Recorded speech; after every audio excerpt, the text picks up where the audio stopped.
Good evening, Central Valley. Welcome to this week's episode of Valley Movers and Shakers. And once again, I'm Kevin Little, your host. We appreciate your continuing to tune in, and let me welcome our first-time viewers. If you have not tuned in before, let me tell you a little bit about what Valley Movers and Shakers is about. This show is based on the premise that you receive enough bad news from many other sources in your life, from print media, from TV news, from what you get inundated with on the internet, and it's all about the negativity, the things that are going wrong in the world or going wrong in folks' lives. And we like to contrast that on this show, at least for 1 hour of one day of 1 week, and let you see people who are doing positive things, things to improve the quality of life in our community, improve our economy, create new businesses, bring new industries or strengthen new industries here in the Valley. And I'm very excited to have two guests this week who are extremely different, but both in their own way are movers and shakers. And you can be a mover and shaker in business, you can be a mover and shaker in school, you can be a mover and shaker in your home life, or by being a mentor, or by promoting the values that you hold near and dear in your community. However you choose to do it. The only requirement we have on this show is that you're trying to do something, you're trying to achieve something. If you look all around, everything that exists is because someone worked hard to achieve it, to put it there. And we want things to keep going there and for people's lives to keep improving. So we also hope that you take away a little bit of encouragement from this show. Well, enough preaching, and we'll be back and we'll get started with our interview. Stay tuned. Welcome back to Valley Movers and Shakers, and I'm very happy to introduce our first guest, Adam Temple, the founder of Bixley.com, which is based right here in Fresno, California. Adam, welcome to the show. Thank you for being a guest. You bet. Let's move and shake. Let's do it. Let's do it. First of all, let people know what Bixley.com is and how long it's been in existence, and we can take it from there. Well, it's the name of our company. Right. And it doesn't mean anything other than it's kind of cool sounding, and it worked. Right. It's a tech company here in the Central Valley. We build software, websites, apps, and we have now over 20 people working in the office full-time on most days, and we build software for folks in usually larger cities. There's not a lot of software being built here yet. Right. At least through our company. And in a lot of software companies here, there's a handful, and a lot of them have clients outside of Fresno. Right. That's kind of what we do. And that's my day job. Okay. Yeah. Well, great. Well, let's talk about you first of all. And, are you born and raised here in the Valley? Yeah, I was born in community hospital. All right. And the very same doctor that delivered me delivered one or two of my kids. So, yeah, born and raised here, and I love it. I love it in Fresno. I don't like the air quality very much, right. But the heat and the cool, I'm down with. I hope we can figure out the smog thing before too long. Quit the burning, people. Agricultural burning is a big part of the That's pollution. Right. You can love your community but still want to improve it the same way you can love your kids but still want them to do better at things, right? Yeah, a lot of folks here have asthma, and luckily I don't, my family doesn't, but it kind of sucks, I wish we could move forward on that. Right. There. Absolutely. So, how did growing up, obviously you became interested relatively early in life in technology, and how did that passion lead to the founding of a company? I was trained to be a Christian minister. Okay. And after I did that for a bit, there was an opportunity to work with my dad and do a business. Well, I was able to learn programming quickly, so I was just kind of the guy to do it. That's how I got into it. Okay. And the business went really well. I thought it was like kind of a confirmation bias after that point. or I got a big confirmation bias because I thought business was easy, and then we had this really successful business. Right. And you thought, well, it's just easy to make a multi-million-dollar business. All you have to do is kind of make it, and they'll come. Right. It's not. It doesn't work that way. At least not for me. Right. Some people are just naturally gifted. They could, sell snow to Eskimos, and it's not hard for them. But my subsequent businesses were more difficult, and Bixley took a few years, but it did become successful. Right. Now, but there were prior businesses before Bixley.com, Oh, yeah. like, for instance, the business that you started with at your dad's suggestion that helped make videography much more accessible and less expensive for churches and other organizations. Did your Is that homework right? there? I did. Yes. I'm a researcher. Yeah. You have to be. Yeah. That's your job. But I'm sure you can. There's lots of blanks that I left for you to fill in. Yeah, the business was simple. It was delivering videos that other people had produced Right. to churches via the internet. So they might pay $10, $20 for a video that maybe someone made in a small church, but they can't sell it anywhere else. There's no market for it. We Right. just created that marketplace. Right. And no one at the time, this was before YouTube was really a thing. Right. And this was before people were selling downloadable goods on the internet. So I had to hack the Right. software in order to get it to work, and Yeah. it did. YouTube. That's right. YouTube wasn't a thing No. until what, like 03, 04-ish, or I don't know. Yeah, somewhere back then. Yeah. Anyway, so this and so this just went unexpectedly, surprisingly well, Yes. and that fed into other projects. Yeah, and businesses don't usually work like that. Because within a day of turning it on, we had people using the website, and we made Right. money day one. Right. It's stupid. That just doesn't happen. Right. Unless you have a really good idea, or if you feel a need that hasn't been addressed. Yeah, but even then, it has to be a need that hasn't been addressed that people want to pay for, Right. and they want to pay you for, Right. and that, I don't know, there's an unlimited amount of things that can get in the way. Like maybe the regulations are not on your side. Maybe the friction to start up is too high.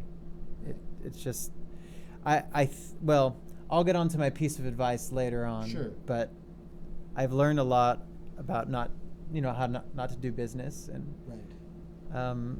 and I'm much better at it now. Some people, like I said, they're really quite gifted at it, and it's just so natural for them to spew millions of dollars, and it wasn't that way for me. Right. So the business, the creativity side of it perhaps came a little bit more naturally Yeah. than the entrepreneurial side. Yeah, I like creating, Right. and that's the definition of creative, right? There you go. I mean, you like making stuff. There you go. So, and that was an issue in a business, because that's one of the personality traits some entrepreneurs bring. Right. They might want to create rather than manage. Right. And if you don't do enough management or sales, then you're not going. Doesn't matter how much you create if no one's buying your goods. That's right. Then you just end up with a really big warehouse full of stuff. Yeah, and debt. A mad spouse, ruined family. I don't have that. Good. Well, good for you, because you've done really well. So, so the initial forays into the business world, and how did that lead to the founding of Bixley.com? Let's see. I left that successful business Sure. because I was working with my pops, Right. and I'm like, I got this. I'm gonna do this. Right. And I didn't realize we were a really good team, Mm-hmm. and I didn't quite respect that dynamic. And I thought I could just do it all on my own. I took a software project out of that company, and I was focused on creating it rather than selling it. Right. If you try to go to market and sell your idea, then the invisible hand, right? It just Right. it's the gauntlet. You don't get past it unless you have a good idea or you're able to pivot quickly. So that initial idea that I left for, it failed. Mm-hmm. I had some other ideas that I tried, they failed. And I said, well, I have some good programmers that I'm associated with. Let me sell their time so I can at least make some income. Right. And it's not very sexy Mm-hmm. to be a code shop, but it paid the bills, and we've been doing it now for 10 years. Our anniversary is next month. Right. Now, a code shop, to somebody like me who, some days I have to struggle to find the on button. Mm-hmm. What is a code shop, and what is that service provide specifically for the business clients that you serve? Yeah, well, there's computers, Right. And the internet. Right. Which is just remote computers. That's all Sure. it is. And then your actual user experience. And the code is everything in between. It's the only way to get there. Right. So if you click a button and it takes you to a certain page, or you get to fill in your credit card, that's code. Okay. And so you have to have specialized folks that have been doing this for a number of years. And the clients come to us and they say, well, we need help with making our lawyering more efficient. We have all these ideas. We write up the specification. We build the software. We let them use it. Probably it's not what they expected, Right. because it's very difficult to do software. It's very difficult to imagine creating software from scratch. Right. But that's what code houses do. Right. So Bixley.com doesn't have a assembly line-ish product that it sells to a variety of clients. Clients come to you with a problem, and you figure out a way to solve it, to translate it into to make a solution for them. Yeah, one of our clients we're working with is working to sell appliances, help you understand the energy efficiency of the appliances before you purchase it. Right. So we have to collect all sorts of data from different sources, put it all together in the shopping experience. Right. That's an example of something that we do. Our clients are from every industry, though: farming, medicine, and a lot of those verticals that you can't really put your finger on one. Right. As long as you have an idea and some cash for it. So, since you work with a variety of different industries, and this kind of maybe is a little bit similar to the law practice, where I represent a lot of different types of people, different types of businesses and such. But we don't have to wear suits. So. You don't have to wear suits, though. That's the thing. Yeah. But so you have to learn, as much as you can about that business or that industry to help solve those problems, and so you have to be not a jack of all trades, because it has a negative connotation, but you have to be a quick study. Learning the domain expertise for our clients usually is not a big deal. The best situation is when they come to you knowing what they want, because because they have had software experience. Right. Clients that come to us without software experience and they're asking us to fill in the gaps, it usually is an issue. We don't like to be their first date, You cater to typically to a more sophisticated clientele who have a much better idea of what their needs are and just don't lay a problem like shrugging their shoulders, maybe. Yeah, that's it. Whereas with you, if you're lawyering, if you have smaller clients, right, they come in and they might not have ever had a lawyer before, and they don't have a choice. They're in court, they've been indicted, whatever, and you need to move forward with them. But there's no certification like the bar for programmers. So it's up to companies having the trust with their clients that they're going to have good, not lawyers, but operators that you get to work with. So there are some parallels, Right.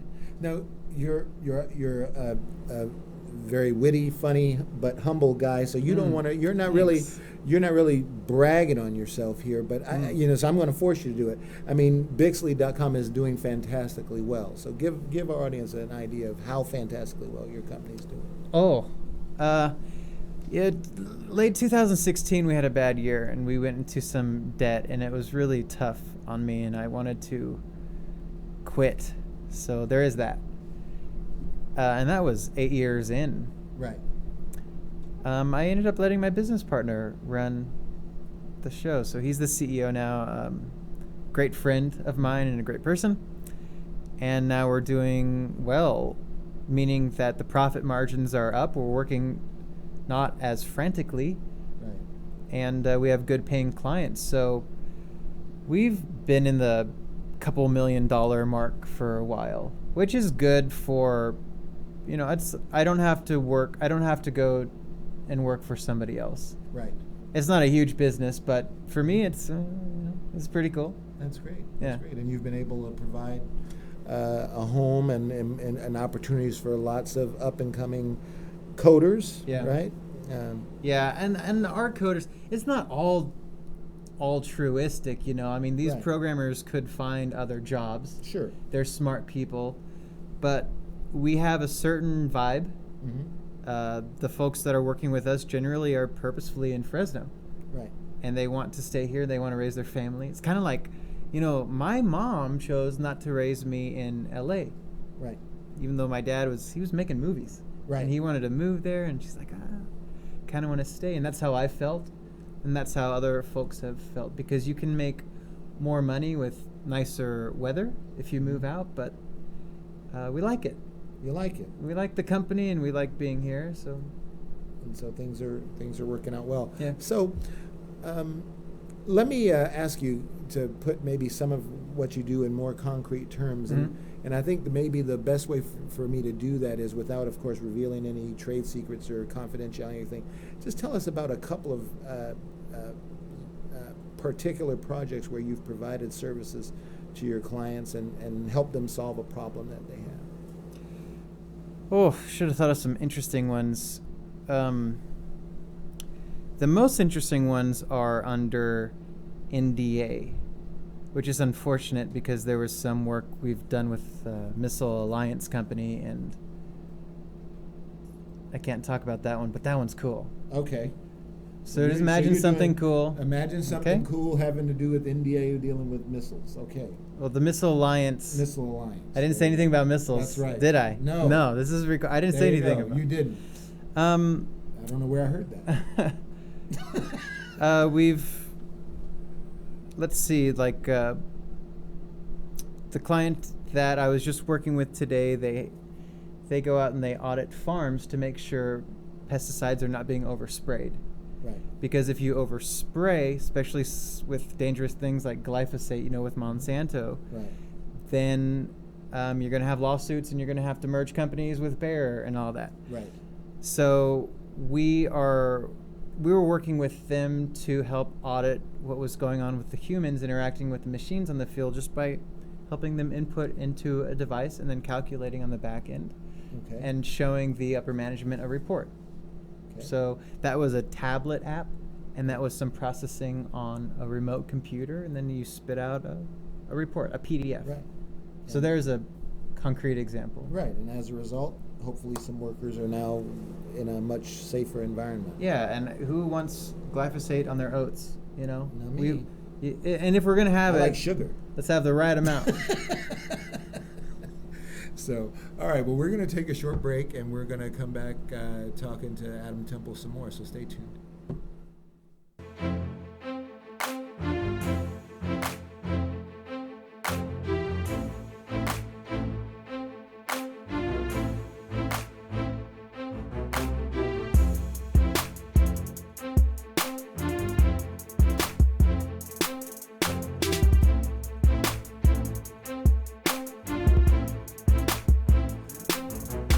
Welcome back to Valley Movers and Shakers. We're going to continue with Adam Temple of Bixley.com.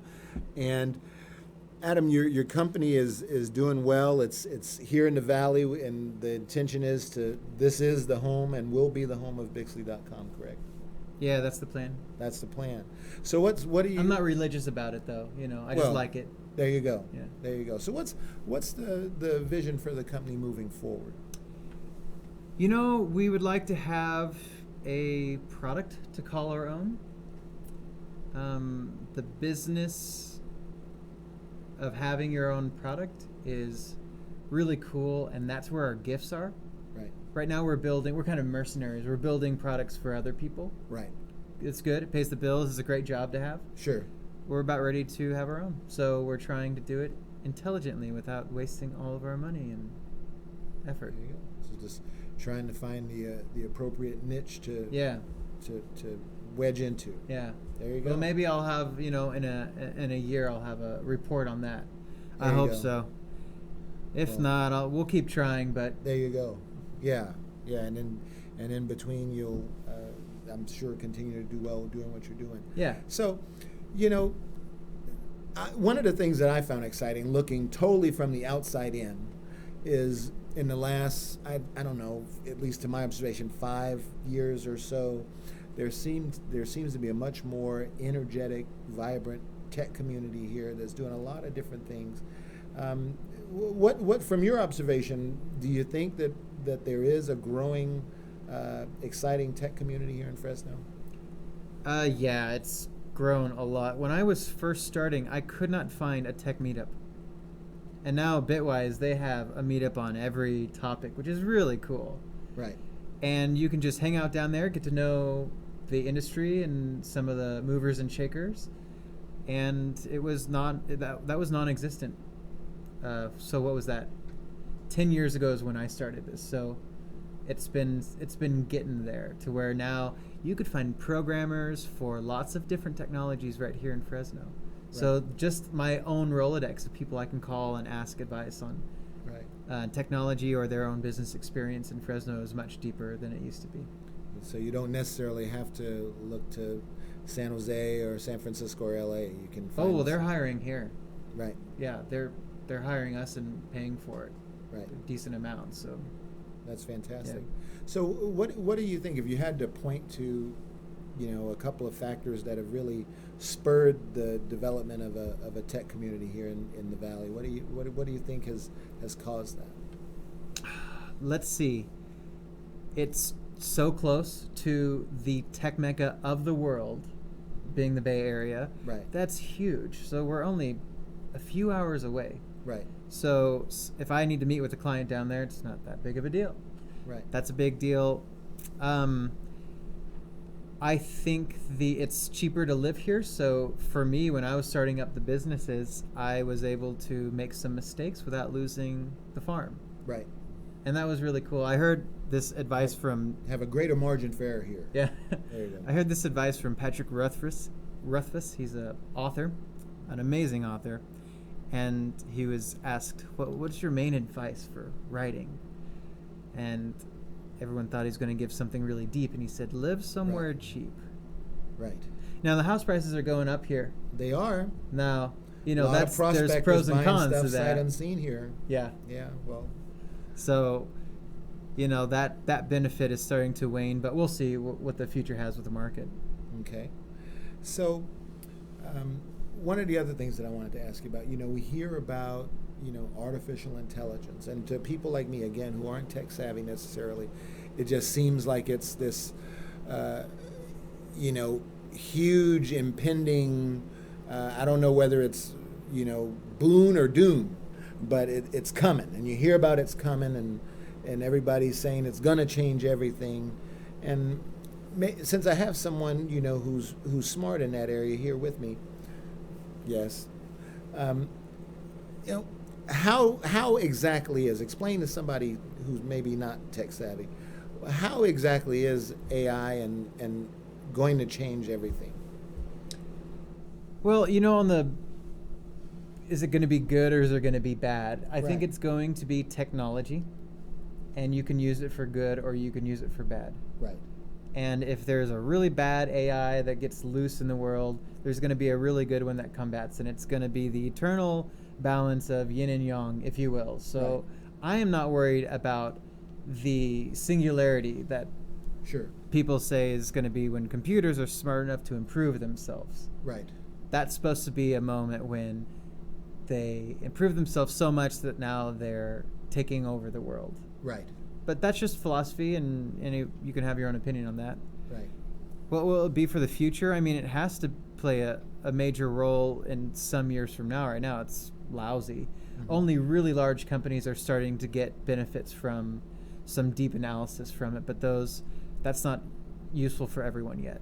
When it's available to you and I automatically, because let's just say our watch is able to predict that we're low on vitamin K, Right. That's when we're to the next level.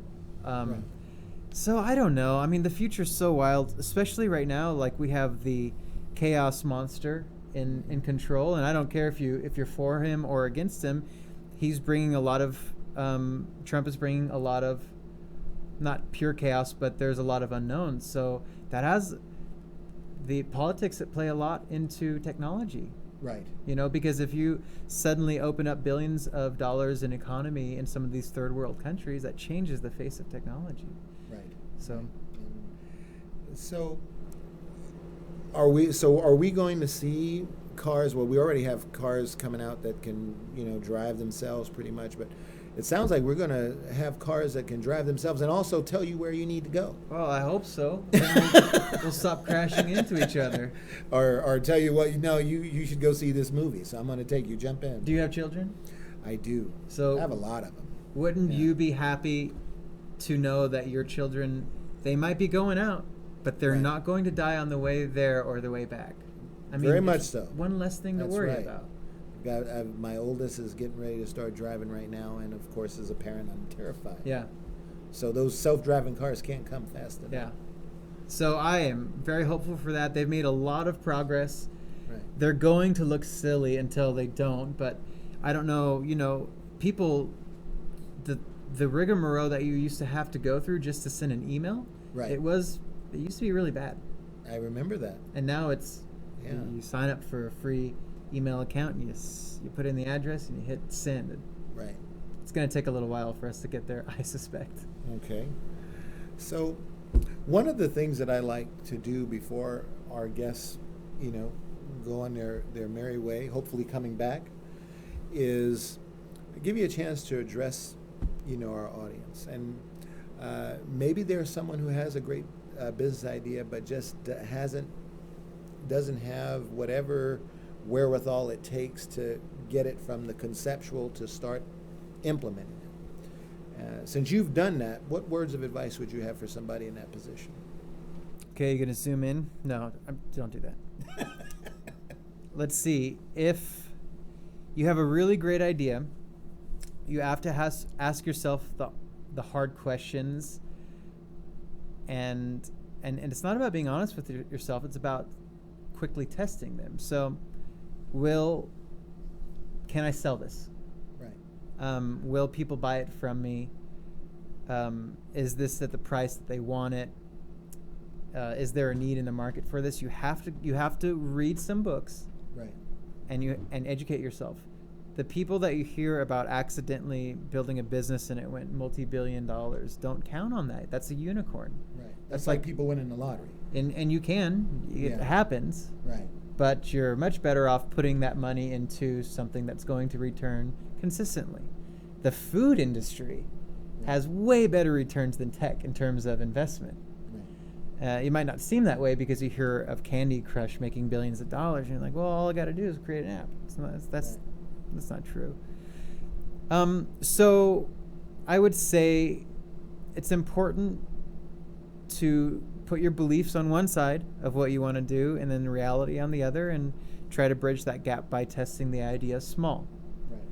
If you have an idea for selling a widget to a certain customer, let's say grocery store owners, because it will help them organize their stock better. Sure.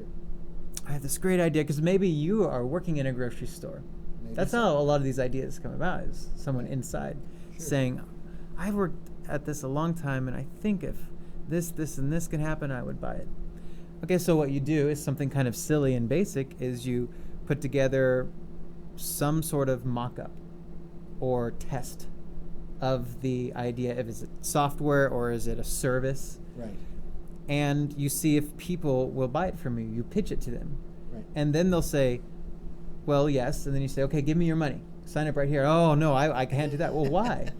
Then you have to learn about how to show that if they spend money with you, they're going to make more money. Right. That's called return on investment. There And you if you're go. not able to express that, your idea is not good enough yet.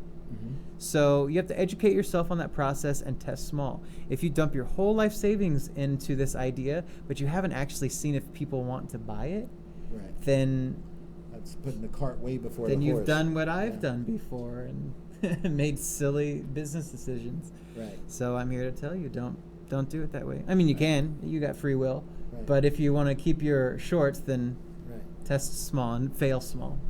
Now, and certainly, I agree with what you're saying, but you also have to have, at some point, though, the willingness to jump off the ledge. Because you can always do more research, you can always do more hand-wringing, you can always do more self-doubting. But at some point, after you've done your research, after you've been prudent, you still have to have the chutzpah to take that next step. That's hard. I don't know if I would counsel people to do that. Right. It's nice to have a business and to provide jobs for people, but not everyone has the makeup or the desire, the passion, it's a very big decision. It's like having children. Right. I wouldn't tell everyone to have children just because I have children. If you feel that there is just no other option, then it would be really nice if you educated yourself a bit. You would do everyone around you a huge favor by getting a good mentor. Right. That's the easiest. Get Sure. a great mentor, someone that's already been there, because they're going to tell you so many things you don't want to hear, and it'll be the best thing. Right. But I think it's a very personal decision if you want to leave a comfortable job. I can't imagine working for a large company. I can't imagine having a boss working in the way that they want me to work all day, working for a company that I don't really believe in. Now, your quality of life goes up and your desire to do a business goes down if you're taking part in the decisions, if you're not too low on the hierarchy. Right. If you get some say, if you have good pay, if you have decent time off, if you have a good quality of life. Sure. Maybe it's better that you don't do a business and you help the business that's already going. Right. That's a reality too. Sure. You just have to find where your place in the world. Yeah, it's crazy There you go. to start a business. Well, I wouldn't do it a different way. Well, I'm really glad that Bixley.com and Adam Temple's place in the world for the foreseeable future is here in the Valley. Thank you so much for being on our show. Okay, we'll see you again. All right. Adam Temple, everyone. We'll be back shortly.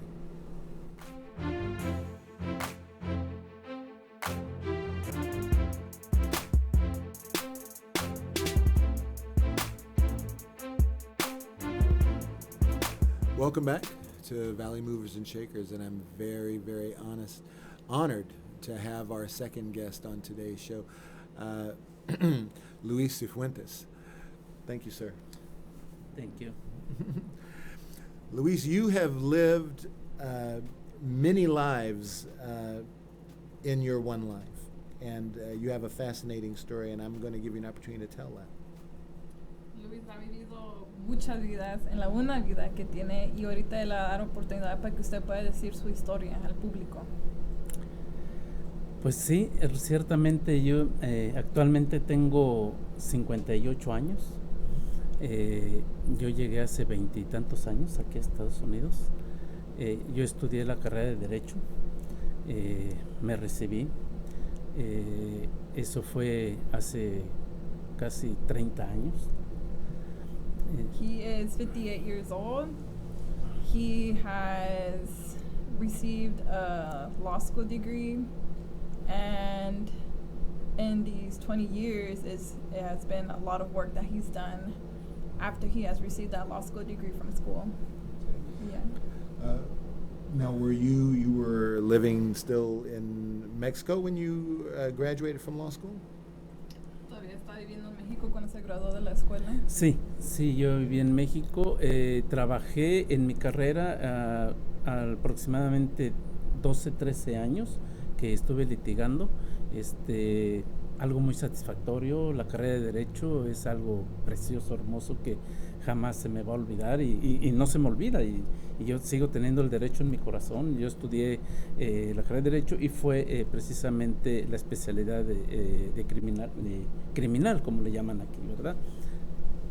So I did finish my school. I completed my law school in Mexico. I did it for about 12 years and I loved it. I still continue loving it. It's a passion that I have. I actually did criminal defense and it's something that I still love doing and I still enjoy and it's always going to be in my heart. So you're practicing criminal law in Mexico. Was that in Mexico City? ¿Está practicando defensa criminal y eso fue en la Ciudad de México? Sí, en la Ciudad de México.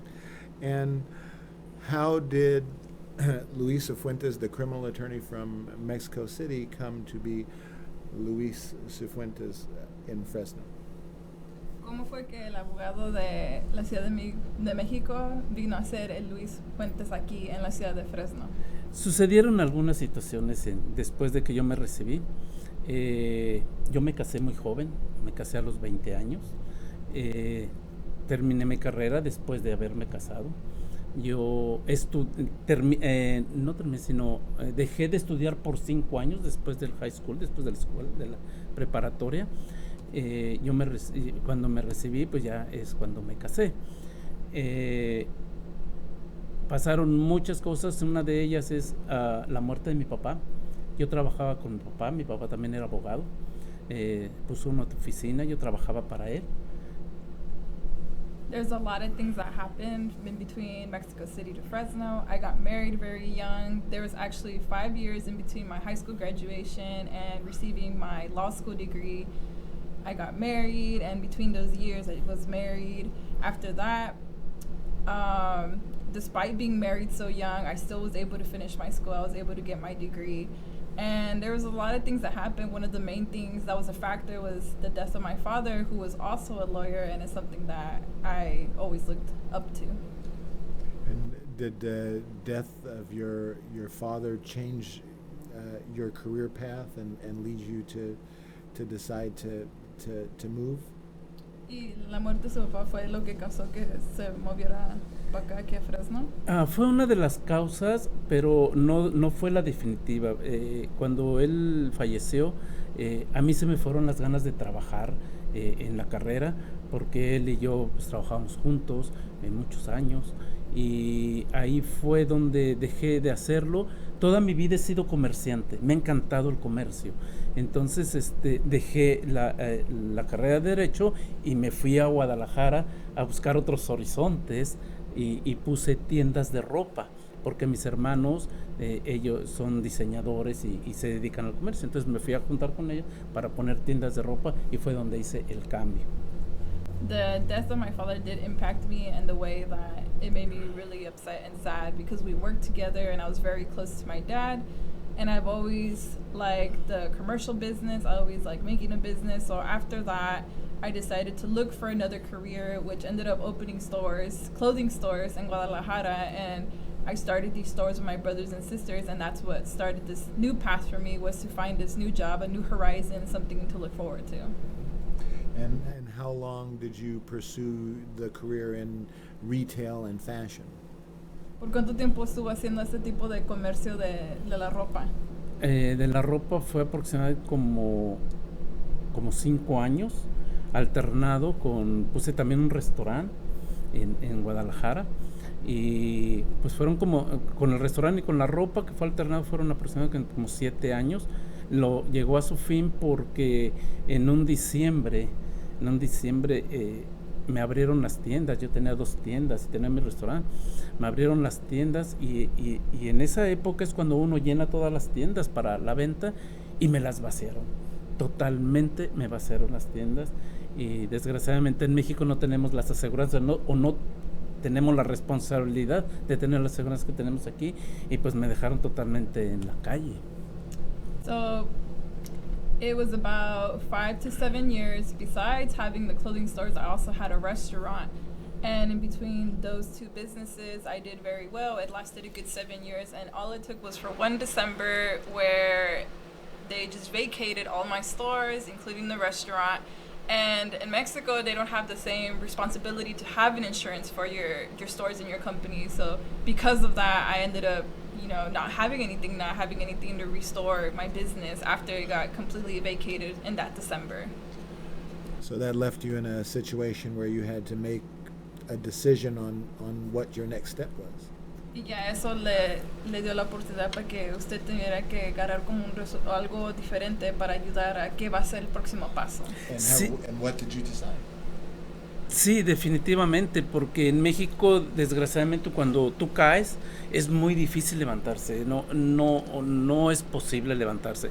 Y como casi todo allá se manejaba por créditos, entonces cuando me robaron, cuando se metieron a mis tiendas, me dejaron, entonces tuve que vender todo lo que yo tenía, hasta mi restaurante, todo, carros, todo, para quedar totalmente fuera de deudas y poder salir adelante, pero no fue posible.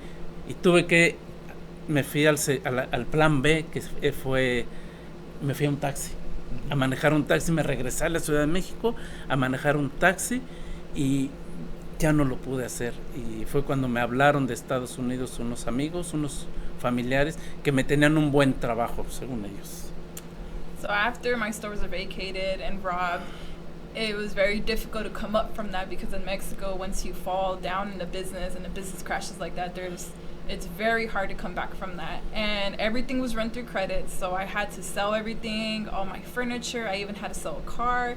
And after that, I decided I needed to be a taxi driver. So I went back to Mexico City, was a taxi driver for a bit, and that's when I got the phone call from the United States from some friends who said that they had this amazing job set up for me. And what year was that? ¿Y qué año? Fue en el 1999. Okay. Fue cuando tomé la decisión de venirme, llegué aquí, fue un cambio totalmente fuerte. Dejé la corbata, el traje, los zapatos, y lo cambié por tenis, pantalón de mezclilla, sombrero. Y porque les digo eso porque a mí me dijeron que cuando yo llegara acá me iban a tener una empresa donde yo podía desenvolver mi trabajo, lo que yo sabía hacer. Y no fue así. Cuando llegué me mandaron directamente al FIL. And that was about 1999, and it was a very strong change coming from Mexico here to the United States. And the job that was promised me was a job that it was my own business, almost like my own enterprise, where I would be able to grow as a worker. So I left the suit, the tie, the shoes, and once I got here, I went straight to wearing jeans, a shirt, and a hat, and straight to the fields. And so that was a huge change, and it wasn't just you, but it was your family as well. Y fue un cambio fuerte, no nomás por usted, pero también para su familia. Sí, definitivamente. Mi esposa siempre ha trabajado conmigo, siempre hemos trabajado juntos. Nos vimos en la necesidad de que ella también entrara a trabajar, entró a trabajar un empaque de la uva. Yo lloraba nada más de verla llegar toda llena del jugo de la uva y toda sucia, cansada. Yo también llegaba cansado del FIL, me desmayé como 10 veces y sí, fue un cambio muy fuerte. Se burlaban de mí, pero era un reto, y aparte de un reto porque no tenía que darles de comer a mi familia, yo tenía que trabajar de algo. Entonces yo dije, bueno, pues la fruta que yo conocía es la única que estaba en mi mesa, que yo me ponía en el Distrito Federal, pero aquí yo vine a conocerla en los árboles. Y fue muy duro, el FIL es muy pesado, muy duro para alguien que no lo conocía y que vivía en la ciudad, ¿verdad? So it was a very strong change for him and his family. His wife coming here also had to work, and she worked at a packaging house, and he would cry a lot seeing his wife come home tired, filled with the grape juice. And he himself was very tired having to come home after being in the fields all day. He's fainted at least 10 times out there, and it was a very strong change, very different. And people would make fun of him because it was something that he was not used to. He was used to the life back in Mexico City. And coming here, he had to get used to all that because it was the challenge of having to put food in his family's table. And back home, he was used to having food the way it's presented as something that you would eat during your lunch or dinner. And here he came to know it as something that he had to pick out of the trees now every day to make a living, just to be able to provide something for his family. But he had to do it, and it was a challenge that he took up because he did it for his family. So, Luis, tell us how your transition here in the United States led you to come to Fresno? Platica de cómo fue el cambio de venir aquí a llegar a Fresno. Cuando yo llegué, pues yo lo vi muy bonito, me gustó Fresno, estaba muy bonito. Lo único que no me gustó es que estaba muy solito, las calles estaban muy solitas, en aquel tiempo no se veía gente por la calle, pero muy bonito, me gustó, muy tranquilo. Yo siempre he buscado la tranquilidad, me encanta la tranquilidad. Se rebota un poquito porque yo vivía en la ciudad, ¿verdad? Pero por como vivía en la ciudad, pues sí, yo siempre quise algo de tranquilidad y aquí la conseguí, la vi, pero sí fue muy duro. Fue muy duro porque yo me tenía que levantar a las 4 de la mañana para irme a trabajar al campo, hacer algo que yo no sabía hacer algo que nunca llegué a pensar hacerlo. Me cansaba mucho, pero nada más en pensar a mis hijos que los tenía esperándome y a mi esposa para que yo les llevara comida, para que les llevara, para comprar una cama, porque no teníamos ni una cama en donde dormir. Nos prestaron un cuarto mi familia, pero no teníamos, dormíamos en el suelo. Entonces eso a mí me dolía mucho. Entonces, pero yo tenía que seguir adelante. The transition to Fresno was actually very nice. He's always liked Fresno. Fresno is a very nice city to him. Even though it was very lonely at that time, there wasn't a lot of people in the streets. And he liked the tranquility that Fresno provided, which is funny because, you know, in Mexico City, it's busy, there's lots of traffic, but that's what he always sought for. He always wanted some type of tranquility. And it was very hard at the same time because he had to wake up at 4 a.m. with the idea that his children were at home, that his wife was working hard, and that he needed to bring food to the table and at least to buy a bed because they lived in a room that was borrowed to them and they would sleep on the floor, and that's what made him work harder every day for that. Well, and I know you have worked extremely hard and you succeeded and you've started your own business here in the United States, isn't that right? Y sabe que eso todo fue muy duro, pero aquí está y ahora tiene su propio negocio. Sí, gracias a Dios, superé lo del campo, me fui a un empaque, lo del empaque me fui a la construcción. En la construcción tuve la desfortuna de lastimarme, pero me sirvió porque me impulsó más a hacer algo. Y yo recuerdo que entre mi esposa y yo juntamos $500 y esos $500 nos fuimos a la Costco, nos prestaron una tarjeta, nos fuimos a ver qué veíamos y vi un brincolín, y le dije a mi esposa, ese es nuestro negocio, de ahí voy a sacar dinero. Yo en mi vida lo había hecho, le digo, pero de ahí voy a sacar dinero. Y se me quedó viendo y me dice, si tú dices, mi esposa siempre me ha apoyado en todo, lindísima mi esposa, es la mejor mujer que he encontrado en mi vida, aparte de mi madre. Me dice, adelante, si tú piensas que eso va a funcionar, adelante. Y lo compramos. So after that, he was able, from the fields, he was able to work at a packaging house. From a packaging house, he was able to be a construction worker. He actually had what he calls a blessing to get her at the construction job because it made him think that he needed to find something else to do, own business, something. And with $500 that he got with his wife together, they went to Costco looking around, shopping, and they found a bounce house. And through that bounce house, he said that he had the idea that he could make a new business out of that. And that's what was going to bring money to his table and to his family. And he's very fortunate to have a wife that supports him through everything. And that's the best woman he's ever had, besides his mom, of course.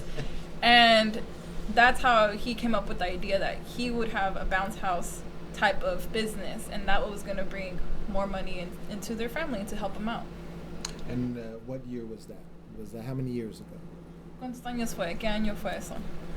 Eso fue aproximadamente por el 2003. 2003. And so now 15 years later, you're still in the entertainment business, providing bounce houses and services, catering services, correct? ¿Y 15 años después todavía está haciendo ese mismo negocio? Sí, a mí una familia me decía, te doy 2 días. Ese brincolín me llegó a dar otro y otro y otro, y hasta que puse una tienda, tuve una tienda de party supplies. Yo llegué a tener 40 y tantos brincolines, sillas y mesas. hace 4 años precisamente nos metimos en lo de la comida, que es las taquis. De hecho, yo sabía cocinar, toda mi vida he sabido cocinar, tuve restaurante en México y aquí pues la comida, me metí a lo de la comida y eso ha sido algo fabuloso, la gente lo ha aceptado mucho, tanto la gente americana como la gente mexicana me ha aceptado perfectamente bien y pues voy adelante con eso, me gusta la gente de Fresno que me ha aceptado y quiero crecerlo. Quiero que crezca más este negocio para el beneficio de la familia, ¿verdad? Y ayudar también a mi familia, porque es lo que estoy tratando de hacer, darle trabajo también a mi familia y darle trabajo a otras personas, porque yo veo también que no hay trabajo, entonces, si yo se los puedo dar, yo se los voy a dar. And 15 years later, he's still doing that. He went from having that one bounce house to 40 bounce houses.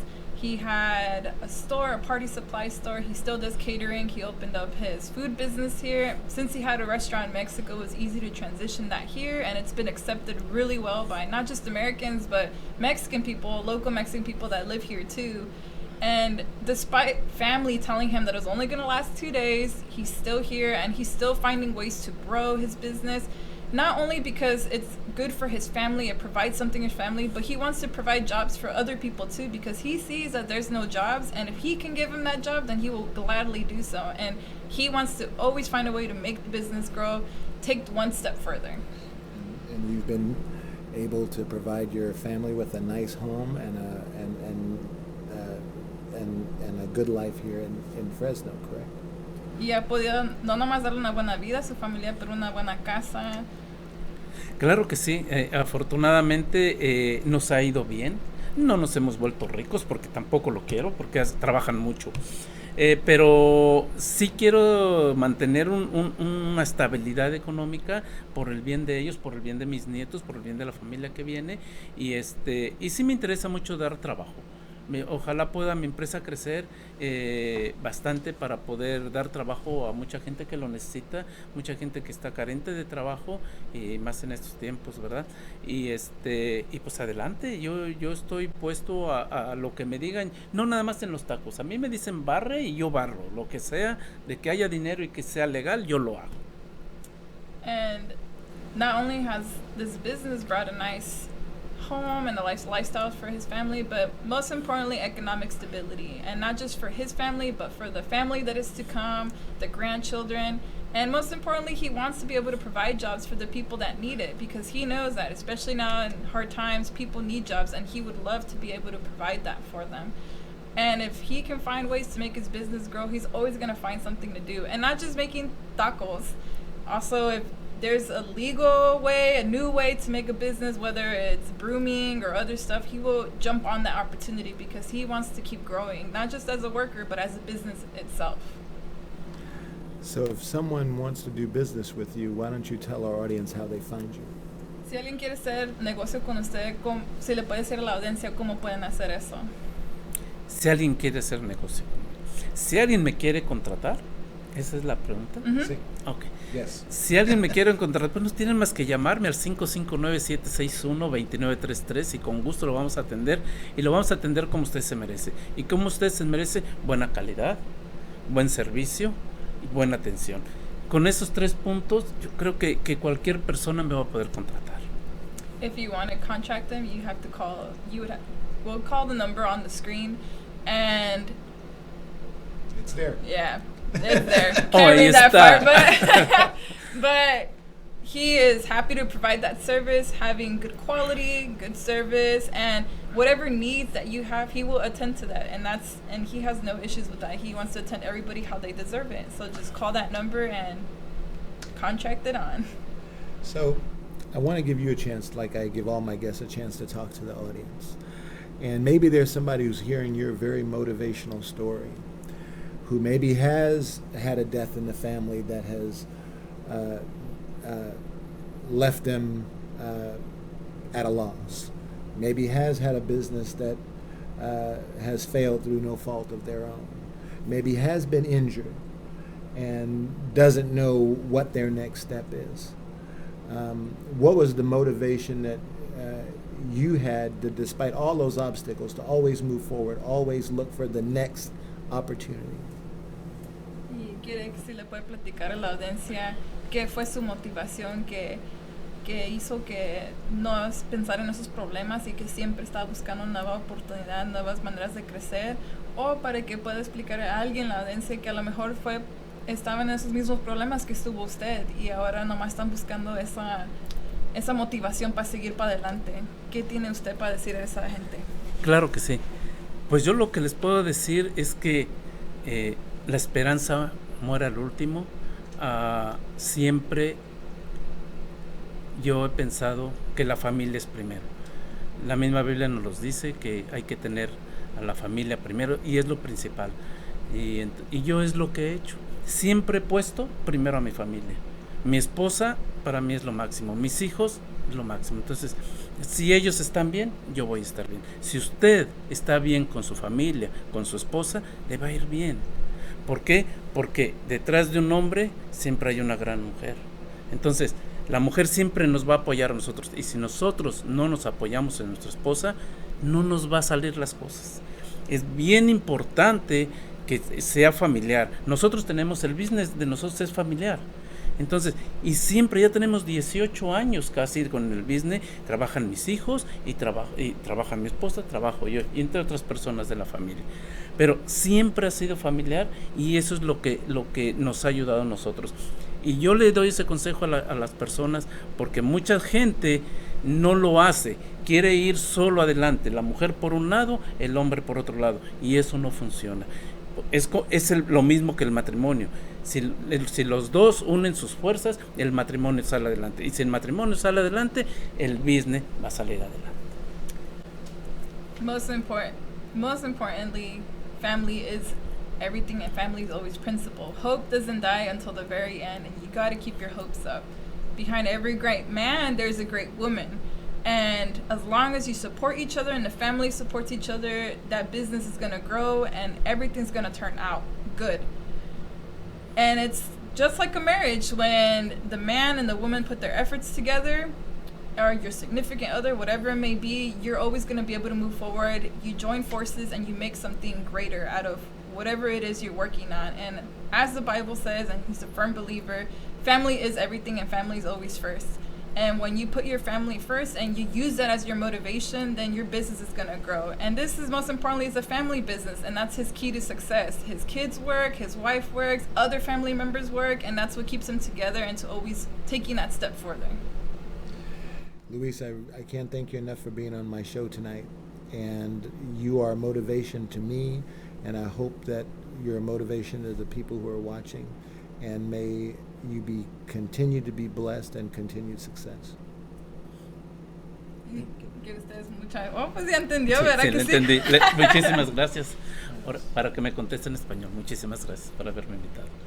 You're very welcome. Gracias. Espero que haya sido de agrado de ustedes. And I'd also like to give a special thanks to our interpreter for this segment, Antonia Urena, who was nice enough to assist us. Well, that'll do it for this week's show, and I hope that you've enjoyed this, and we'll see you next week.